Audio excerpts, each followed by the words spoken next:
Selamat jumpa teman-teman keluarga Katolik. Hari ini kita akan mendengarkan episode terbaru dari Aku, Kau, dan Dia podcast Keluarga Katolik. Masih bersama Mami Puspa dan Dedi Reza. Selamat mendengarkan. Shalom teman-teman keluarga Katolik. Apa kabar semuanya? Hari ini kita kedatangan teman istimewa. Kalau beberapa episode yang lalu ada teman-teman kita juga yang sharing-sharing. Hari ini ada another friends yang bersedia untuk men-sharingkan pengalamannya. Teman-teman, pertumbuhan iman kita itu nggak selalu saat kita mendengarkan pengajaran atau katekisasi gitu ya. Itu baik dan itu juga menguatkan dan menumbuhkan iman. Tapi ada juga hal yang seringkali justru membuat iman kita bertumbuh, yaitu saat kita mendengarkan pengalaman sharing iman dari saudara-saudari kita. Karena kan Tuhan itu bukan Tuhan yang duduk nyaman di surga, tapi Dia yang hadir secara nyata dalam hidup kita ya. Jadi lewat sharing iman, lewat pengalaman hidup, kita juga bisa ngelihat gimana Tuhan itu bekerja. Jadi mari kita welcome teman kita Yeni. Halo Yen. Hai. Seneng dan thank you ya udah bersedia hadir di podcast kali ini. Buat teman-teman pendengar yang belum kenal, mau dong dengar perkenalan darimu. Hai semuanya, namaku Yeni. Aku tinggalnya di Perth. Aku kenal Echa sama Puspa dari komunitas Tom tahun 2002. Terus dari situ kita jadi teman pelayanan, terus juga teman teman curhat, terus juga teman makan, teman jalan-jalan. Asik. Iya. Dan sampai sekarang ya masih berteman ya Pus ya. Iya udah dong. Berapa tahun kita? Aduh. 20. Jangan dihitung, ketahuan umurnya. Betul. Udah tua nih. Yen, kenalin juga dong, apakah kamu udah berkeluarga, punya anak berapa gitu? Iya, udah berkeluarga, udah punya 2 anak, 2 perempuan, udah mau jalan ke 15 tahun. Pernikahannya? Iya, pernikahan. Wow, luar biasa. Full time bekerja dan juga masih full time pelayanan kerja ya? juga. Ya. Oke, nggak usah tunggu lama-lama lah ya, kita mau dengerin nih sharing iman yang ingin kamu sharingkan, itu langsung aja kamu mulai, boleh. Iya, jadi aku mau sharing tahun lalu, kira-kira di bulan Agustus ya 2023, Mama itu tiba-tiba jatuh dari ranjang. Terus udah itu dia nggak sadar diri. Terus keponakan aku kebetulan tuh kamarnya kan seberangan sama kamar Mama gitu. Terus dia teriak-teriak panggil kokoku sama panggil iparku. Terus dia bilang, ini Nai, maksudnya my mom, Nai pingsan dari tadi nggak bangun-bangun gitu. Terus ya udah, kokoku panik kan, terus coba bangunin nggak sadar-sadar gitu. Mungkin pingsan selama 5 menit lah ya. Terus itu iparku terus langsung telepon aku gitu, suruh aku cepet-cepet datang. Dan di saat itu kita decide untuk bawa Mama ke emergency. Terus udah masuk ke emergency, cepet sih ya, tengkotnya langsung dapat kamar juga. Karena kan kondisi Mama itu memang heart rate-nya tuh juga agak turun, terus sempat nggak sadar gitu kan. Terus pas dicek, oh dia nggak kenapa-kenapa gitu. Tapi terus bisa ini kan, bangun siuman gitu Iya, ya? akhirnya bangun sih setelah kayak 10 menit kemudian gitu. Tapi dia punya heart rate-nya tuh agak rendah ya. Terus dia punya jantung juga kurang ini ya. Kayak kurang maksudnya gimana ya? Kayak pelan gitu loh, detak jantungnya. Detaknya. Iya, terus akhirnya pas dicek sama dokter, scan semuanya nggak kenapa-kenapa gitu, tapi belum boleh pulang gitu. Jadinya stay kayak 1 malam di rumah sakit. Terus dokter bilang, oh ini kayaknya ada something wrong gitu sama perutnya. Terus setelah di MRI dan segala macam di scan, ternyata usus kecilnya itu tuh ada penyumbatan. Dan karena ada penyumbatan, jadinya mama nggak boleh pulang gitu kan. Jadi setelah 3 malam, setelah dicek lagi dan segala macam, terus dokter bilang ini kayaknya harus dioperasi. Soalnya selama mama 3 hari di rumah sakit, dia itu nggak bisa buang air besar, terus dia juga nggak bisa pass the wind gitu. Jadi itu udah stuck gitu loh. Dia Sakit punya usus banget dong kecil itu ya. Iya, udah sakit banget. Jadi akhirnya mau nggak mau harus dioperasi. Kita pikir oh ya udahlah paling operasi kecil aja gitu kan, bukan something yang gimana gitu. Jadi ya udah kita santai-santai. Terus pas mama udah selesai katanya semuanya went really well. Aku inget banget itu di hari Kamis malam. Tapi kebesokannya kok kondisinya semakin drop ya. Terus Maksudnya dicek semakin drop gimana? Nggak kayak sadar tetap, atau maksudnya gimana? kalau orang udah habis operasi kan technically udah bisa pass the wind, udah bisa buang air besar dan segala macam gitu kan ya. Tapi mama ini kondisinya semakin drop, nggak bisa semuanya gitu loh, masih nggak bisa kentut, juga nggak bisa buang air besar, dan itu 3 hari loh. Setelah Berarti operasi? Iya. Setelah operasi masih 3 hari nggak bisa? Iya makanya. Oh. Terus akhirnya pas hari Minggu pagi, itu pas kita tuh lagi di gereja. Jam 10:05, aku inget banget, aku ditelepon sama kokoku. Dia telepon terus, nah aku kan lagi di gereja, tapi nggak tahu gimana di saat itu, aku tiba-tiba lagi mau ngecek handphonenya tuh aku lagi set silent. Loh, ini kenapa nih kok ada miss call tuh sampai 5 kali? Ternyata Koko tuh bilang, mama ini tuh code blue. Kalau misalkan medical terms, code blue itu berarti udah emergency. Medical emergency. Yes. Terus akhirnya kita langsung rush itu ke rumah sakit. Terus itu Romo udah ngeliatin kita, wah ini kenapa nih baru 5 menit di gereja, kita semua udah langsung buru-buru keluar gitu kan ya. Pas kita udah di rumah sakit, si mama itu udah pakai oksigen dan kondisinya benar-benar not looking great gitu. Nggak sadar? Iya, nggak sadar.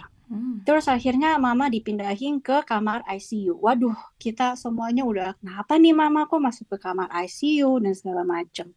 Tapi mereka masih belum berani cerita ke kita gitu loh, what's going on. Akhirnya mama disuruh scan, terus disuruh cek darah dan segala macam. Terus setelah 5 jam kemudian, mama kondisinya juga semakin drop. Dia punya heart rate semakin drop, dia punya blood pressure pun juga tinggi sekali gitu loh. Terus akhirnya pas Minggu sore, terus dokter bilang, ini harus dioperasi lagi, emergency surgery. Karena kayaknya ada something wrong gitu loh. Pas habis operasi itu ada something wrong lah intinya gitu kan. Nah terus aku sama Koko itu di ruangan ICU. Dan di saat itu tuh banyak banget dokter, udah berkerumunan gitu. Mereka mukanya tuh kayak udah panik gitu kan ya. Terus aku juga jadi panik dong. Terus aku tanya, ini kenapa dok gitu. Terus mereka bilang, kayaknya di usus kecilnya ini tuh ada infeksi. Karena kelihatan dari dia punya scan gitu kan. Terus tiba-tiba mama nggak sadar. Terus dia punya heart rate tiba-tiba naik. Bener-bener kayak udah di paling tinggi banget gitu deh. Terus jantungnya pun juga udah semakin drop. Wah ini udah nggak bener nih. Terus akhirnya makin banyak lagi dokter datang. Mungkin ada sekitar 6 atau 7 dokter. Tiba-tiba datang, berkerumunan di kamar mama. Waduh. Terus ada satu dokter bedah, terus bilang ke aku sama ke kokoku, kalian harus standby ya. Karena ini benar-benar udah life threatening. Dan chance of surviving itu katanya cuma 5%. Dan di saat itu kita bingung, kayak semuanya itu tuh udah terlalu rush gitu karena kita udah nggak sempet bisa mikir lagi gitu. Loh kenapa ini, kenapa, kan katanya waktu itu operasinya sukses, tapi kenapa sekarang mama jadi kayak udah kesannya kayak udah nggak ada harapan lagi loh untuk hidup. mereka cuma bilang ya pokoknya you just pray for us dan semoga ini yang terbaik aja gitu buat mama. Kita semua jadi bingung kan ya. Terus mama tiba-tiba udah di ruangan operasi dan kita di saat itu cuma bisa WA ke semua teman-teman sel untuk tolong doain segala macem. Kita juga nggak tahu kenapa. Ya udah setelah 1 jam kemudian terus ditelepon sama dokter. Katanya the operation went really well. Ternyata memang ada infeksi gitu kan ya. Tapi kita masih belum bisa belum bisa relief banget gitu karena mama juga ternyata tuh kritis. Jadi dalam 24 jam itu mama bisa bisa meninggal aja gitu. Dan akhirnya jam 8 malam 2 jam setelah operasi terus dokternya tuh bilang ini organnya mama semuanya tuh udah shut down. Kayaknya chance of surviving-nya itu tuh cuma 1%. Waduh, kita semua itu rasanya udah kayak hancur banget ya hatinya ya. Kayak bener-bener udah gak ada harapan lagi. Tapi ipar aku terus bilang gitu, tenang aja, Tuhan yang akan menyembuhkan dan Tuhan yang pegang tangan mama gitu kan ya. Di saat itu aku langsung perasaannya tuh kayak tenang. Tapi di satu sisi aku pun juga khawatir gitu loh, what's going on gitu loh sama mama. Dan dokter juga bilang kalau misalkan nanti mama tiba-tiba jantungnya berhenti, kita terpaksa ini harus pompa jantungnya dia berulang kali gitu loh. Pokoknya kita akan berusaha sebisa kita, dia bilang kayak gitu. Aku hatinya tuh benar-benar hancur banget. Terus aku langsung telepon ke semua anggota keluarga kita, keluarga besar untuk kasih tahu keadaan mama. Ya udah kita nggak bisa apa-apa lagi, kita cuma bisa berdoa gitu kan ya. Iya, dan kamu juga ada 2 sibling yang nggak tinggal di kota yang sama ya? Iya betul. Itu adikku yang paling kecil juga di Indonesia, terus ada ciciku di Kanada. Dan di malam itu aku langsung telepon ke adik aku supaya dia cepat-cepat ke Perth karena nggak tahu itu bisa lihat mama lagi atau enggak. Dan di saat itu dia langsung beli tiket. Terus ya udah kita dari yang jam 8 itu kita nggak ada telepon, jadi kita rasa oh ya ini kayaknya mama udah oke ya. Tapi jam 3 apa jam 4 subuh aku, kokoku sama iparku tiba-tiba tuh kayak dapat mimpi dan surprisingly itu mimpinya sama. Kita melihat Tuhan hadir di ruangan ICU itu lagi pegang tangan mama dan kita melihat itu ada banyak banget malaikat putih. Dan di saat itu Tuhan bilang sama mama gitu, tenang aja, aku yang akan menyembuhkanmu. Kita bertiga bisa dapet vision yang sama dan message yang sama. Dan ternyata di jam 3 atau jam 4 subuh itu jantungnya mama itu stop berdetak, Pus. Bener-bener stop berdetak. Ada kali ya 1 atau 2 menit. Tapi tiba-tiba by mukjizat jantungnya mama tiba-tiba bisa berdetak lagi. Dan aku percaya, kita semua percaya di saat itu memang Tuhan yang benar-benar hadir. Amin. Aduh. Luar biasa ya. Aku kalau saya kan ingat-ingat lagi benar-benar Tuhan itu luar biasa. Tapi itu pertama kali yang kita merasakan miracle yang pertama. Itu kamu nggak di rumah sakit ya? Iya, kita nggak di rumah sakit. Kan kita semua posisinya tuh lagi di rumah. Iya. Ya setelah itu adalah banyak kejadian. Mama tuh hampir meninggal tuh 3 kali. Wow. Iya. Tapi ya intinya itu ya Tuhan yang menyembuhkan mama sih. Amin. Berkat bantuan dokter juga. Dan ya Tuhan sih yang berkuasa di atas semuanya sih. Amin. Kalau bukan itu kayaknya mama nggak bisa. Iya. Jadi Tuhan kasih kesempatan untuk jadi saksi yang hidup. Iya. Karena betul. dengan ngalamin mamamu jadi bisa bersaksi buat orang-orang saudara-saudara yang nggak percaya bahwa Tuhan luar biasa, Tuhan nyata, Tuhan hidup. Iya betul. Dan mama di saat itu ya udah dibilangin organnya semua tuh udah shutdown. Liver, kidney itu udah benar-benar shutdown dan udah mau collapse gitu lah. Dan dia dikasih obat levelnya itu yang paling tinggi katanya 20 double strength. Wow. Dan waktu mama mau dibawa operasi itu semua dokter anestetik itu bilang, ini kenapa dikasih obat sampai banyak banget dan double strength. Untuk ukuran manusia biasa itu pasti nggak akan bisa bertahan karena itu obatnya dosisnya udah double strength Too dan much. obatnya tuh sangat keras sekali.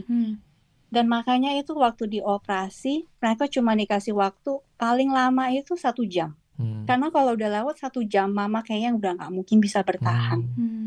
Karena jantung semuanya itu tuh dipacu terus-terusan sama obat.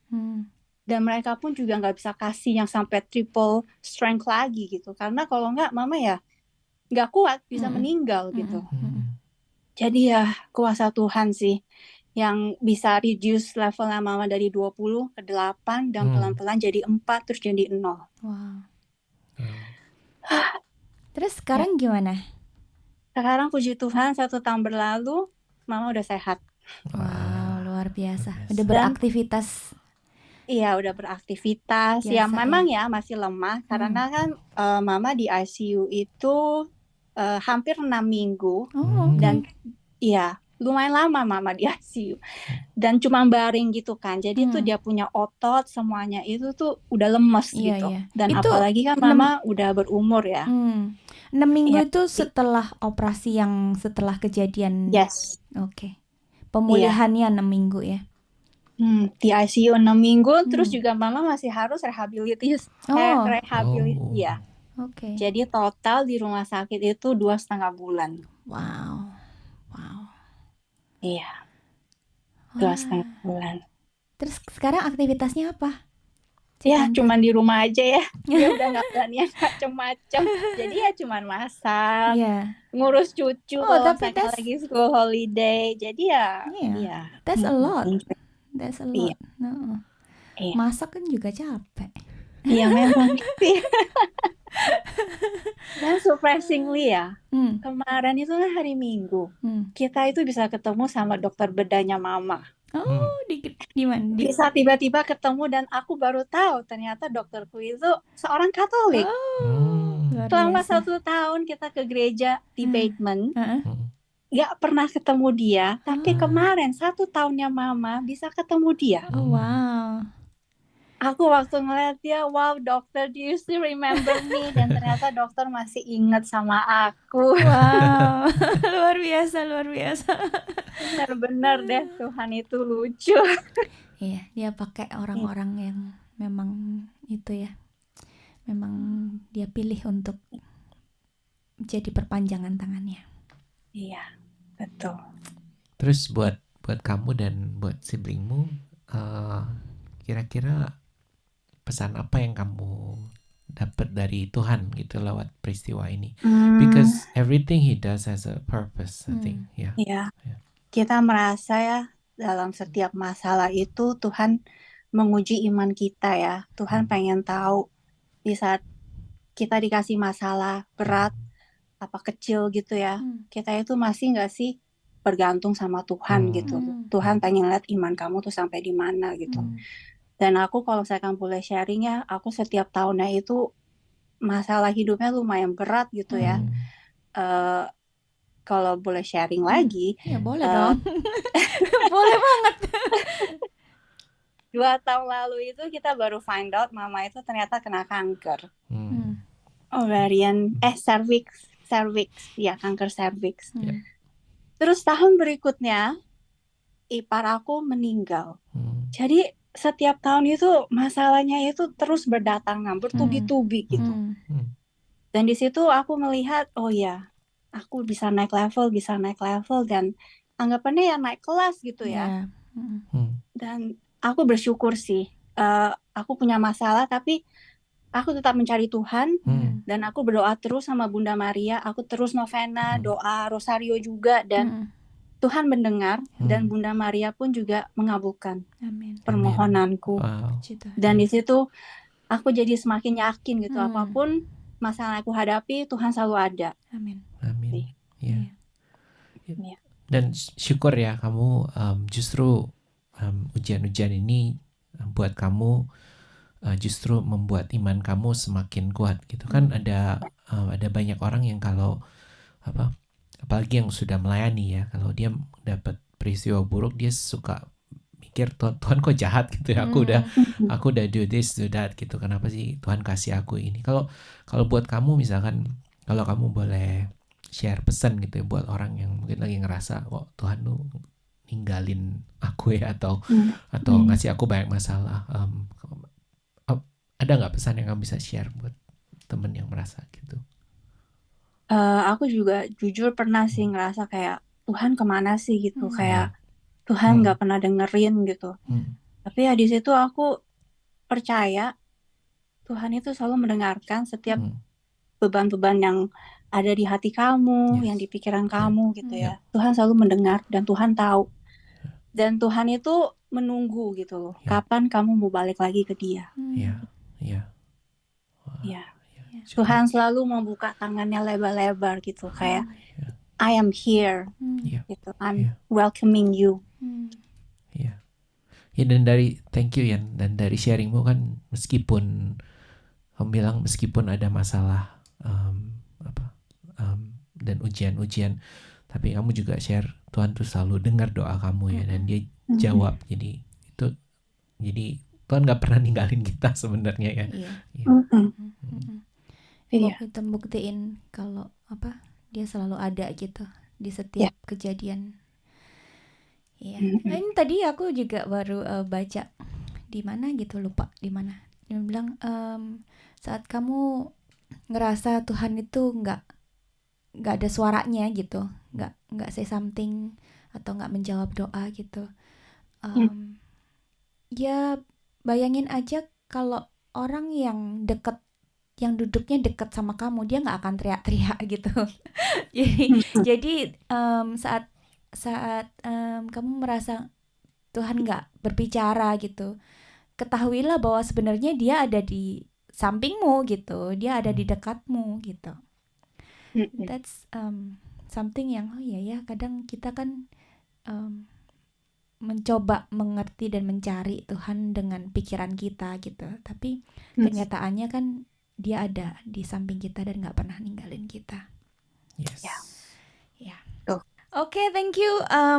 Luar biasa, aku tadi merinding dengarnya, dan satu lagi kesaksian yang bagaimana Tuhan bisa kalau tadi dokter bilang semua organnya udah shutdown gitu, tapi karena Tuhan yang bilang aku akan menyembuhkan, Dia yang akan memberikan organ-organ baru dan memberi kehidupan yang baru gitu. Dan itulah hebatnya Tuhan kita ya. Saat kita hancur berkeping-keping, udah hancur mungkin lebur kayak ini, Dia bisa gitu make it new. Luar biasa. Praise God. Thank you Yani, thank you buat waktu dan sharingnya. Salam buat Mama, tetap semangat, tetap menyaksikan kebaikan Tuhan. Semoga selalu sehat juga ya. Amin. Gitu aja teman-teman, sharing Yani hari ini. Sebelum menutup, kita mau berdoa bersama ya. Mari kita berdoa sama-sama. Kita mau doain Yani, tapi juga kita mau berdoa khusus buat teman-teman yang mungkin mengalami banyak masalah. Know that God is with you. He's real. His power is real. And seperti Yani, mari kita berdoa sama-sama mohon bantuannya. Dalam nama Bapa dan Putra dan Roh Kudus. Amin. Ya Tuhan yang baik, terima kasih untuk kuasa-Mu yang nyata, kuasa penyembuhan-Mu yang Kau berikan pada Yani dalam hidupnya, dalam keluarganya. Terutama kalau Kau sudah memberi hidup, literally you gave life to her mom. Lewat sharing ini kami percaya kalau kuasa-Mu masih nyata. Amin. Ya Tuhan Yesus, kuasa kebangkitan-Mu masih nyata sampai saat ini juga, di mana orang mati bisa Kau bangkitkan, orang sakit Kau sembuhkan. Kami saat ini berdoa untuk mamanya Yani yang masih merasa lemah. Kami percaya Kau jaga hidupnya dan Kau sudah beri kesembuhan, tapi Kau juga akan terus beri dia pemulihan supaya boleh kuat kembali. Kami berdoa Untuk Yenny, all our siblings, our family, mohon supaya Kau terus bangun iman mereka. Kau bantu dalam mereka menjalani hari-hari mereka ya Tuhan. Dalam setiap kesulitan kami mohon supaya Kau sertai mereka. Dan kami mohon juga supaya Kau beri kelegaan, kedamaian, dan Kau bantu memberi penyelesaian atas semua masalah-masalahnya. Kau berkati hidup mereka ya Tuhan. Saat ini kami juga bersama-sama mau berdoa buat semua teman yang mendengarkan podcast ini yang mungkin sedang mengalami masalah, yang sedang marah pada Tuhan atau merasa Tuhan meninggalkannya. Ya Tuhan Yesus, kami berdoa supaya Kau hadir secara nyata dalam hati mereka saat ini, terutama jika mereka membuka hati dan berdoa bersama-sama. Mohon kuasa mujizat-Mu boleh hadir dalam hidup mereka, memulihkan apapun masalah yang mereka hadapi. Di dalam nama Yesus kami berdoa. Terima kasih ya Tuhan Yesus, kami percaya kuasa-Mu terus nyata dan kuasa-Mu mengubahkan hidup kami. Kami serahkan hidup kami, keluarga kami ke dalam tangan-Mu. Amin. Dalam nama Bapa dan Putra dan Roh Kudus. Amin. Nantikan kami di episode mendatang, dan jika teman-teman terberkati oleh episode ini, dukung kami ya dengan men-sharingkan Aku, Kau, dan Dia podcast Keluarga Katolik ke saudara dan teman-teman yang lain. Jangan lupa kunjungi kami di www.keluargakatolik.online. Di sana teman-teman bisa menemukan episode-episode sebelumnya dan siapa tahu relevan dengan situasi teman-teman saat ini. Sampai jumpa dan Tuhan memberkati.